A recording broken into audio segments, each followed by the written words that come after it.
आज हम पढ़ेंगे अध्याय 1 पुष्पीय पादपों में लैंगिक जनन, कक्षा 12 बायोलॉजी की एनसीईआरटी बुक से।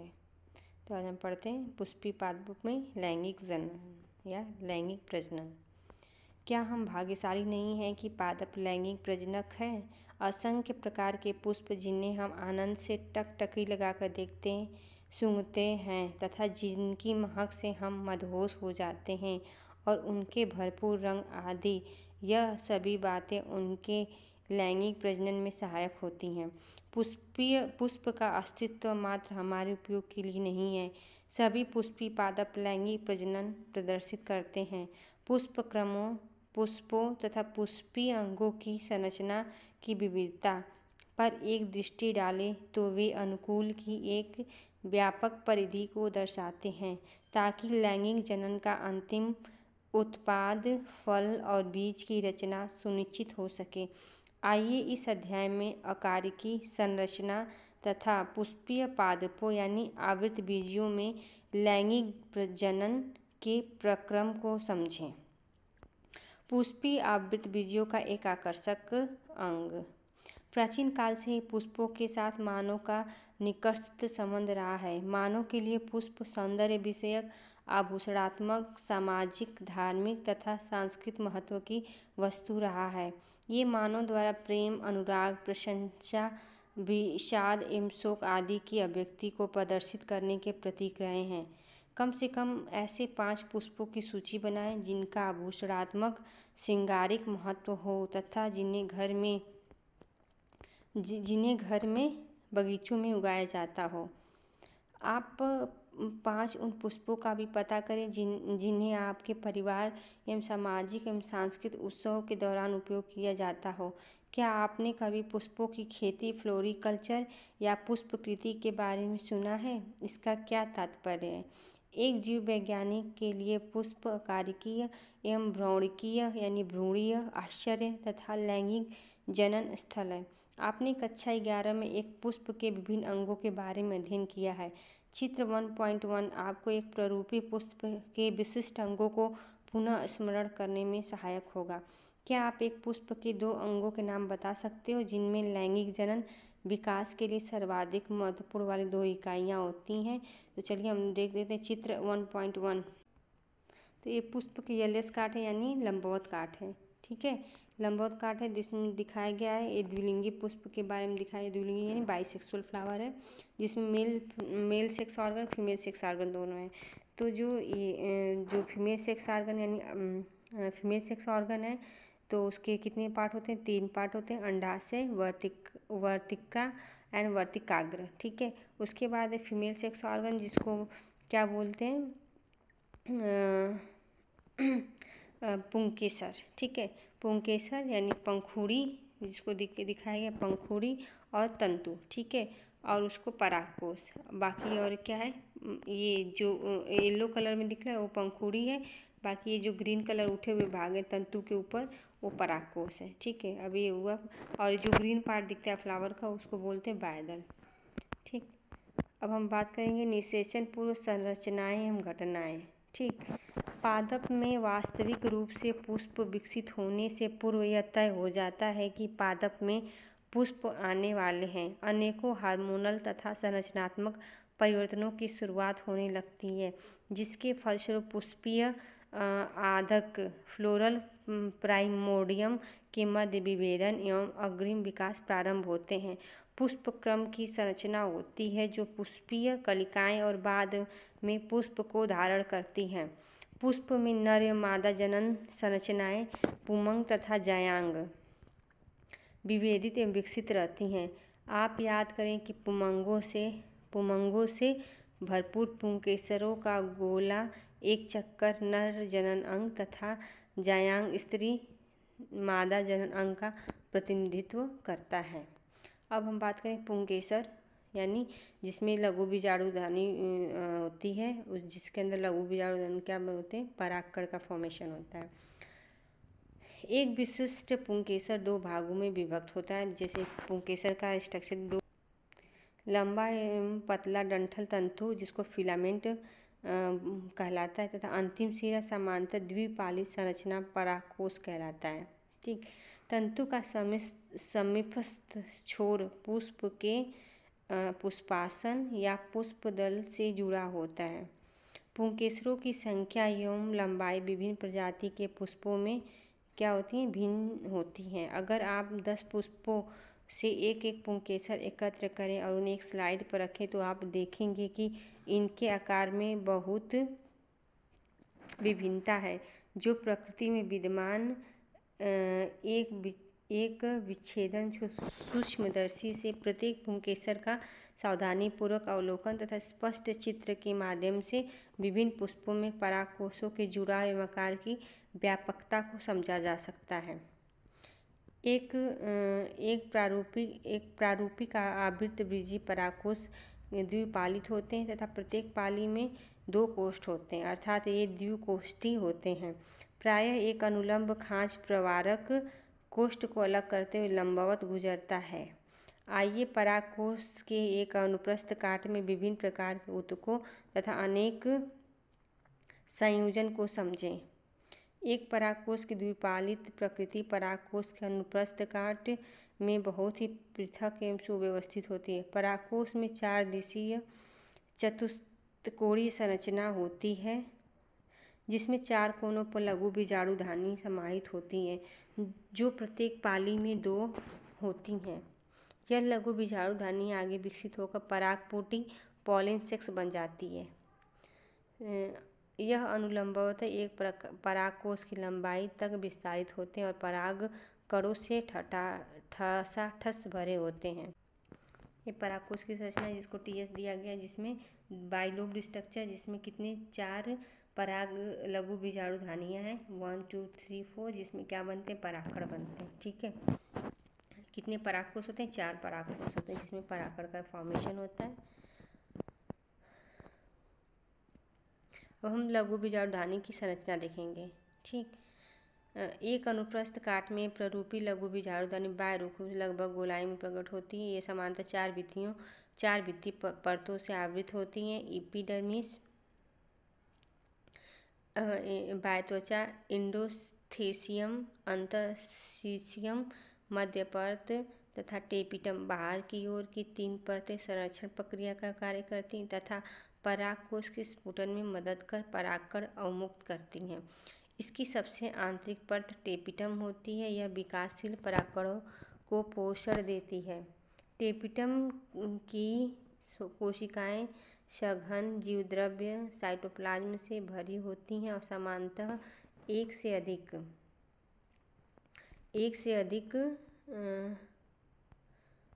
से अधिक केंद्रकों से युक्त होती हैं। क्या आप सोच सकते हैं कि किस प्रकार से एक टेपिटल कोशिका द्विकेंद्रित बन जाती है?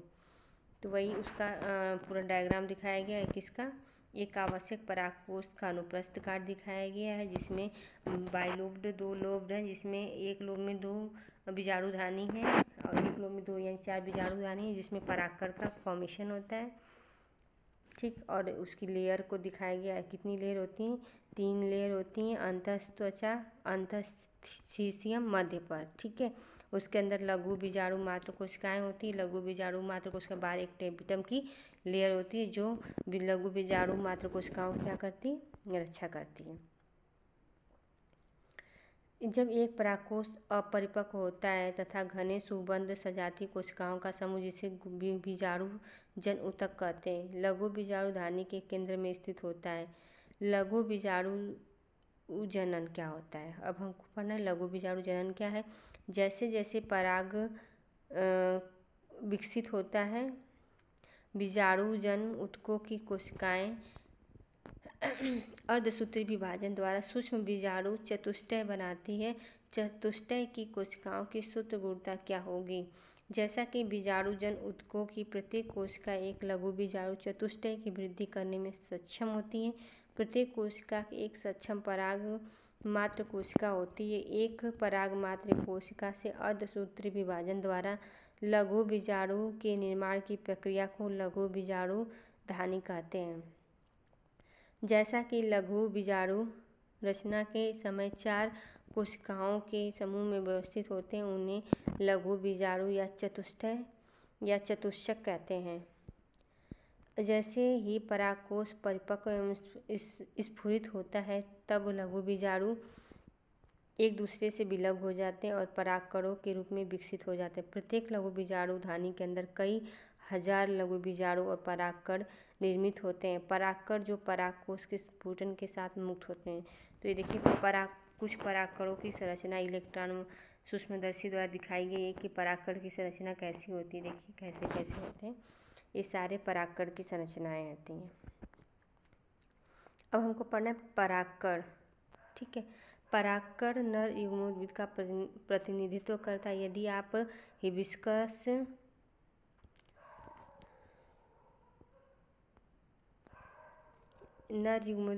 परागकण नर युग्मोद्भव का प्रतिनिधित्व करता है। यदि आप हिबिस्कस या किसी अन्य पुष्प के खुले परागकण को छूते हैं तो आप अपनी उंगलियों के पीले रंग के पाउडर जैसे परागकणों को पाते हैं।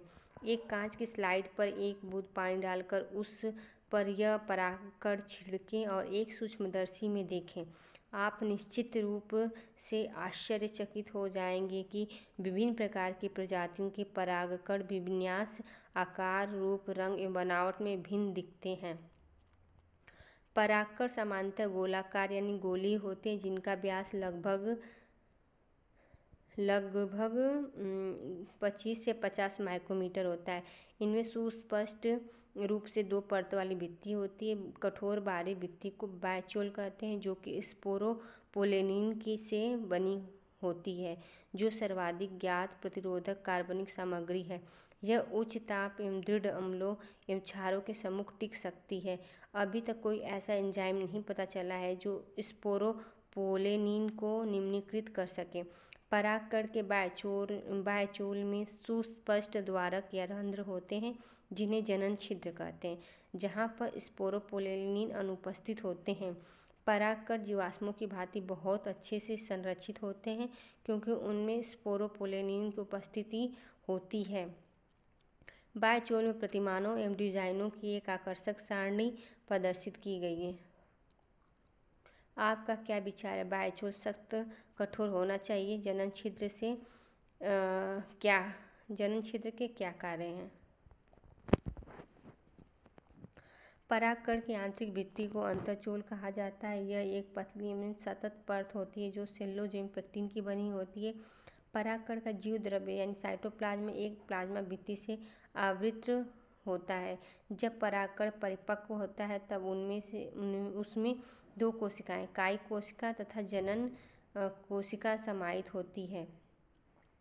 कायिक कोशिका बड़ी होती है, जिसमें प्रचुर खाद्य भंडार तथा एक विशाल अनियमित आकृति का केंद्रक होता है। जनन कोशिका छोटी होती तथा कायिक कोशिका के जीव द्रव्य में तैरती रहती है। यह तरकु आकृति घने जीव द्रव्य और एक केंद्रक वाला है। 60% से अधिक आवृत्ति बीजीय पादपों के परागण इस दो कोषीय चरण में झड़ते हैं या संगलित होते हैं। शेष प्रजातियों में जनन कोशिका समसूत्री विभाजन द्वारा विभक्त होकर परागण के झड़ने से पहले 3 चरणीय यानी 2 नर युग्मकों को बनाते हैं। अनेक प्रजातियों के परागकण कुछ लोगों में गंभीर एलर्जी एवं श्वसनीय वेदना पैदा करते हैं, जो कभी कभी चिरकालिक श्वसन विकार, दमा, श्वसनीय सूंठ आदि के रूप में विकसित हो जाती है। यह बताया जाता है कि भारत में आयातित गेहूं के साथ आने वाली गाजर घास पार्थेनियम की उपस्थिति सर्वव्यापक हो गई है, जो परागकण एलर्जी कारक है। परागकण पोषणों से भरपूर होते हैं। हाल के वर्षों में आहार संपूरकों के रूप में पराग गोलियों टैबलेट के लेने का प्रचलन बढ़ा है। पश्चिमी देशों में भारी मात्रा में पराग उत्पादक गोलियां एवं सिरप के रूप में बाजारों में उपलब्ध है। पराग खपत का दावा है कि यह खिलाड़ियों एवं धावक अश्वों घोड़ों की कार्य क्षमता में वृद्धि करता है। तो ये कुछ पॉलन ग्रेन से बनने वाली दवाएं हैं, पॉलन प्रोडक्ट हैं, बी पॉलन क्या है, गोलियां हैं, ठीक, सिरप हैं, और एनर्जी शेक हैं, ये सब पॉलन ग्रेन से बनने वाले प्रोडक्ट हैं। परागकण जब एक बार झड़ते हैं तो ये अपनी जीवन क्षमता यानी अंकुर क्षमता खोने से पहले वर्तिकाग्र पर गिरते हैं, जहाँ यदि आवश्यकता हुई तो निषेचन करते हैं। आपके विचार से परागकण में जीवन क्षमता कितने समय तक रहती है? कौन सा परागकण कितने समय तक जीवन क्षम रहता है? बहुत विविधताएं पाई जाती हैं। बहुत हद तक यह विद्यमान तापमान एवं आर्द्रता पर निर्भर करता है। कुछ अनाजों जैसे धान एवं गेहूं में परागकण अपनी जीवन क्षमता बहुत जल्दी लगभग 30 मिनट में ही खो देते हैं, जबकि गुलाबवत, रोजेसी यानी लेगुमिनेसी तथा सोलनेसी आदि कुछ सदस्यों में परागकणों की जीवन क्षमता महीनों तक बनी रहती है। आपने शायद सुना हो कि कृत्रिम गर्भाधान के लिए मानव सहित बहुत से जानवरों के वीर्य या शुक्राणु का भंडारण किया जाता है। बहुत से प्रजाति के परागकणों को द्रव नाइट्रोजन यानी कितना -196 डिग्री सेंटीग्रेड में कई वर्षों तक भंडारित करना संभव है। इस प्रकार भंडारित पराग का प्रयोग बीज भंडार यानी बैंक की भांति पराग भंडार बैंकों के रूप में फसल प्रजनन कार्यक्रम में किया जा सकता है।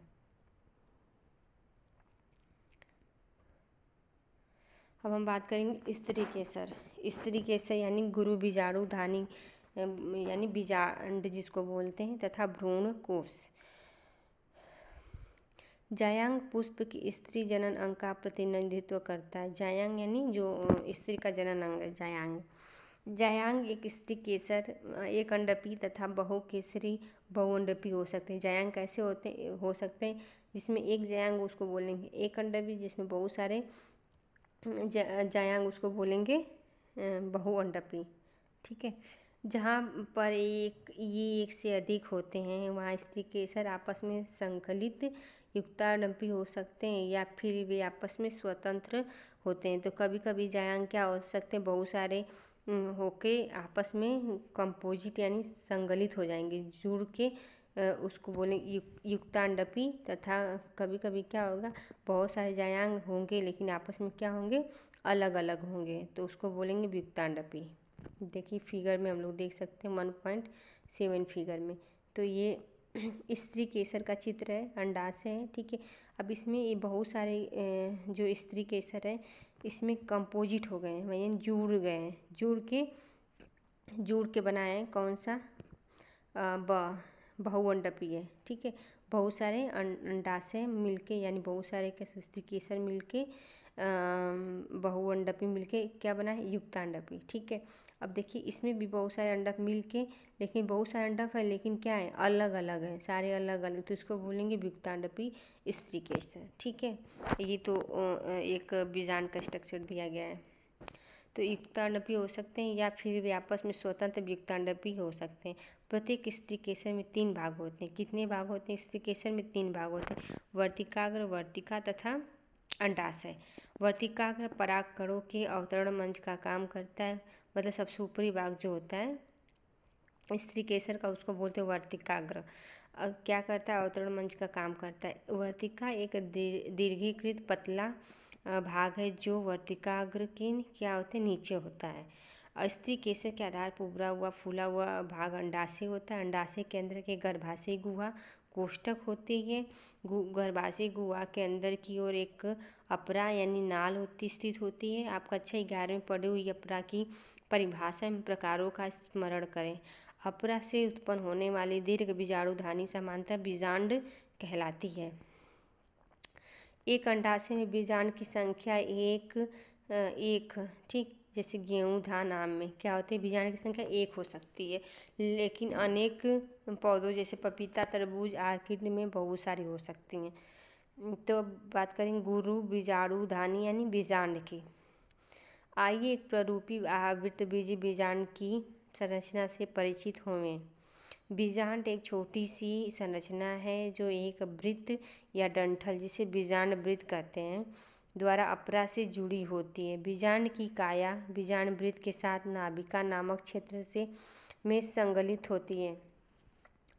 यह नाभिका बीजांड एवं बीजांड वृत्त के सीधे बिंदु का प्रतिनिधित्व करती है।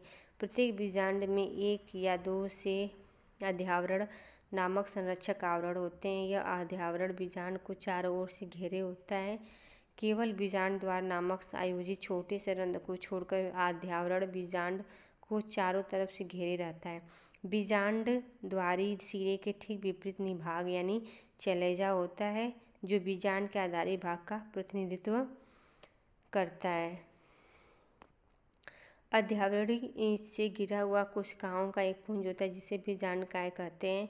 बीजांडकाय केंद्रक की कोशिकाओं के प्रचुरता से आरक्षित आहार सामग्री होती है। बीजांडकाय भ्रूण कोश या मादा युग्मोद्भिद बीजांडकाय में स्थित होते हैं। एक बीजांड में सामान्यतः एक अकेला भ्रूण कोश होता है, जो गुरु बीजाणु से निर्मित होता है।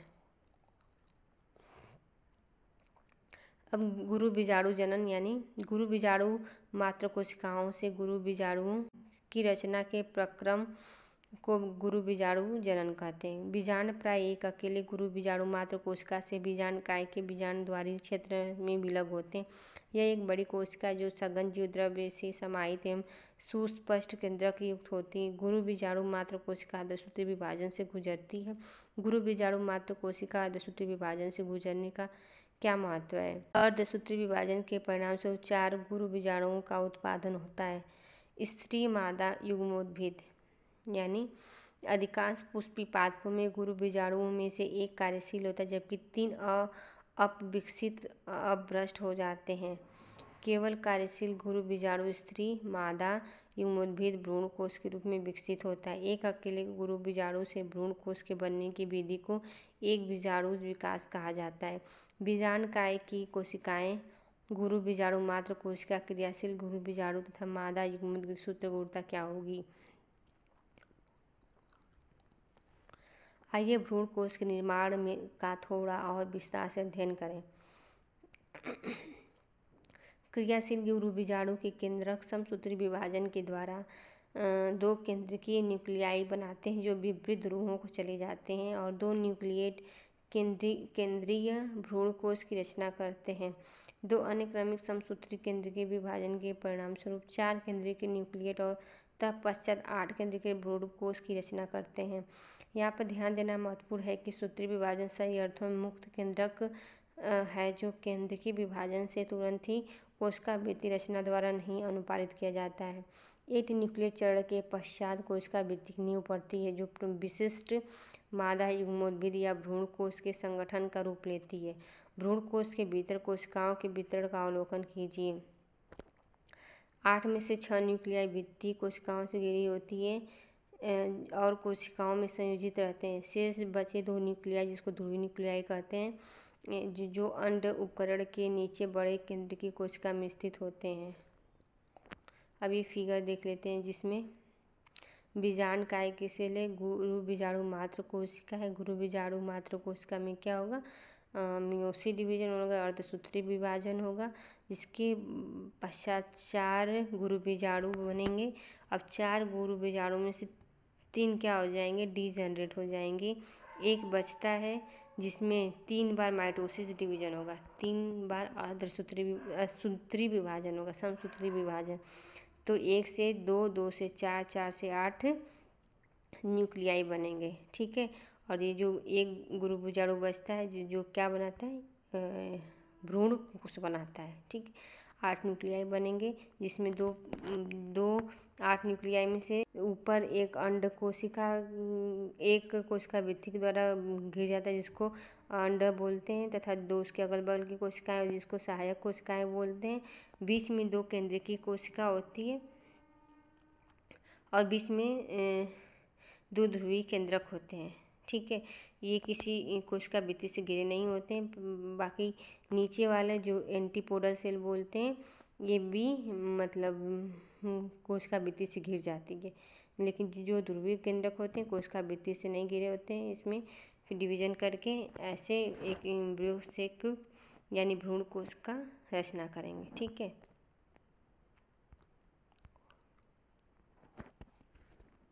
भ्रूण कोश के अंदर कोशिकाओं का वितरण विशिष्टतापूर्व होता है। बीजांड द्वारी सिरे पर 3 कोशिकाएं एक साथ समूहीकृत होकर अंड उपकरण या समुच्चय का निर्माण करती हैं। इस अंड उपकरण के अंतर्गत 2 सहायक कोशिकाएं तथा एक अंड कोशिका निहित होती है। बीजांड द्वारी छोर, जिसे तंतु रूप समुच्चय कहते हैं, पर एक विशेष सहायक कोशिका स्थूलन होने लगता है, जो सहायक कोशिका में पराग नलिकाओं को दिशा निर्देश प्रदान करने में महत्वपूर्ण भूमिका निभाता है। 3 अन्य कोशिकाएं निभागीय चलेजा छोर पर होती हैं, प्रतिव्यासांत यानी एंटीपोडल कहलाती हैं। बृहद केंद्रीय कोशिका, जैसा पहले बताया गया, में दो ध्रुवीय न्यूक्लियाई होते हैं। इस प्रकार से एक प्ररूपी आवृतबीजीय भ्रूण को परिपक्व होने पर 8 न्यूक्लियाई और 7 कोशिकीय होता है।